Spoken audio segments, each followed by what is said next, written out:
ស្ថានភាពនៅប្រទេសថៃកំពុងតែជ្រុះច្របល់រដ្ឋាភិបាលរបស់ថៃកើតទុកមិនសុខចិត្តទេនៅពេលនេះក្រោយបងធំសហរដ្ឋអាមេរិកជាពិសេសគឺលោកដូណាល់ត្រាំបានផ្អាកការចរចាពន្ធគយជាមួយនឹងប្រទេសថៃជាស្ថាពរហើយបងប្អូនគ្នាការលើកឡើងពីសហរដ្ឋអាមេរិកនៅក្នុងការផ្អាកចរចាពន្ធគយនេះយើងដឹងថាគឺពាក់ព័ន្ធទៅនឹងបាននាយករដ្ឋមន្ត្រីរបស់ថៃដែលបាននិយាយគម្រាមទៅកាន់សហរដ្ឋអាមេរិកពាក់ព័ន្ធទៅនឹងការចង់ដំឡើងពន្ធហ្នឹងឯងឥឡូវនេះម្នាក់គឺចាប់ផ្ដើមទឹកភ្នែកទឹកស្វាហើយរាជធានីបាងកកថៃកំពុងតែកាត់ទុកមិនសុខចិត្តបន្ទាប់ពីសហរដ្ឋអាមេរិកបានផ្អាកការចរចាពន្ធគយទ្វេភាគីខណ្ឌរាជធានីបាងកកនៅតែអះអាងថាគ្មានភស្តុតាងជាថ្មីថាប្រទេសកម្ពុជាបានរំលោភទៅលើកិច្ចព្រមព្រៀងសន្តិភាពថៃកម្ពុជាដោយបង្កប់មានថ្មី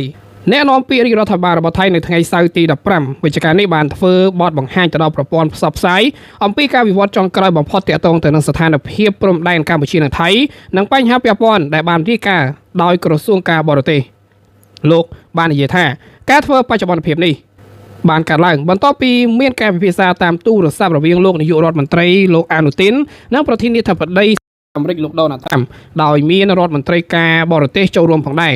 លោកប្រធានាធិបតីសហរដ្ឋអាមេរិកបានសួរអំពីស្ថានភាពចុងក្រោយបំផុតតាមបណ្ដោយព្រំដែនដោយផ្ដល់ឱកាសឲ្យនាយករដ្ឋមន្ត្រីរបស់ថៃបញ្ជាក់ជាថ្មីថាប្រទេសទាំងពីរត្រូវតែប្រកាន់ភ្ជាប់នៅសេចក្តីប្រកាសរួមដើម្បីជំរុញដំណើរការសន្តិភាពត្រូវតែកើតឡើង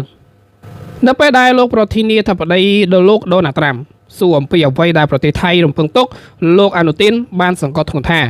ប្រទេសថៃនៅតែបញ្ញាចិត្តចំពោះសន្តិភាពប៉ុន្តែកម្ពុជាត្រូវតែទទួលស្គាល់ការពិតទទួលខុសត្រូវនិងធានាថាឧបទ្ទវហេតុបែបនេះមិនកើតឡើងទៀតនោះទេអ្វីដែលកម្ពុជាត្រូវតែធ្វើតាមអ្វីដែលសំខាន់ជាងនេះទៅទៀតកម្ពុជាត្រូវតែបើកទីតាំងចំនួន13ដែលបានព្រមព្រៀងគ្នាដើម្បីអនុញ្ញាតឲ្យប្រទេសថៃអនុប្រតិបត្តិការដោះមានដោយសុវត្ថិភាពបើតាមលោកសេរីវង្សលោកប្រធានាធិបតីត្រាំបានបញ្ជាក់ថាសហរដ្ឋអាមេរិកនិងម៉ាឡេស៊ីត្រៀមខ្លួនរួចជាស្រេចដើម្បីគាំទ្រទៅដល់កិច្ចខិតខំប្រឹងប្រែងដើម្បីសន្តិភាពដែលកំពុងតែបន្ត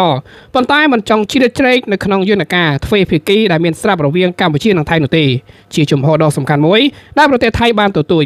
លោកសេរីវង្សក៏បានរាយការណ៍អំពីការហៅទូរស័ព្ទជាបន្តរបស់លោកនាយករដ្ឋមន្ត្រីលោកអានូទីនជាមួយនឹងលោកនាយករដ្ឋមន្ត្រីម៉ាឡេស៊ីអាន់វ៉ាអ៊ីប្រាហ៊ីមដែលបានស្វាគមន៍ចំពោះការបំភ្លឺរបស់ប្រទេសថៃដូចគ្នា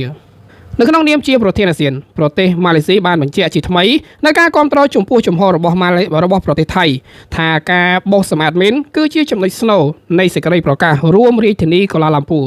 ក្រសួងការបរទេសរបស់ថៃក៏បានជម្រាបជូនគណៈរដ្ឋមន្ត្រីផងដែរថាអនុតំណាងពាណិជ្ជកម្មសហរដ្ឋអាមេរិកបានជូនដំណឹងទៅដល់ប្រទេសថៃអំពីការសម្រេចចិត្តរបស់រដ្ឋ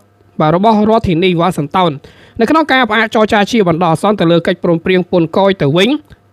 ទៅមករវាងប្រទេសថៃនិងសហរដ្ឋអាមេរិកការចរចានឹងចាប់ផ្ដើមឡើងវិញលុះត្រាតែប្រទេសថៃយល់ព្រមឡើងវិញគឺយល់ព្រមចំពោះសេចក្តីប្រកាសរួមរវាងប្រទេសកម្ពុជានិងថៃរាជរដ្ឋាភិបាលរបស់ថៃបានសម្ដែងការខកចិត្តដោយបញ្ជាក់សារជាថ្មីថាបញ្ហាសន្តិសុខជាមួយនឹងកម្ពុជាគឺជាបញ្ហាទ្វេភាគីដែលត្រូវតែពិចារណាដាច់ដោយឡែកពីពាណិជ្ជកម្មដែលជាផលប្រយោជន៍រួមរវាងថៃនិងសហរដ្ឋអាមេរិកបាទអញ្ចឹងគឺថារឿងរ៉ាវនេះថាពាក់ព័ន្ធទៅនឹងរឿងរ៉ាវបន្តព្រំដែននេះទ្វេភាគីទេក៏ប៉ុន្តែខ្លួនឯងទេថៃដែលជាអ្នកយករឿងពន្ធមកដាក់សម្ពាធបាទយើងដឹងថាលោកអានូទីនបានធ្វើការគម្រាមទៅកាន់បាទនាយករដ្ឋមន្ត្រីរបស់សហរដ្ឋអាមេរិកជាពិសេសគឺលោកត្រាំបាទបើសិនជាហ៊ានលោកដៃរឿងហ្នឹងជាពិសេសគឺទៅឡើងពន្ធបាទខ្លួននឹងឈប់រកស៊ីជាមួយឥឡូវនេះត្រាំដាក់ម៉ាញូហើយ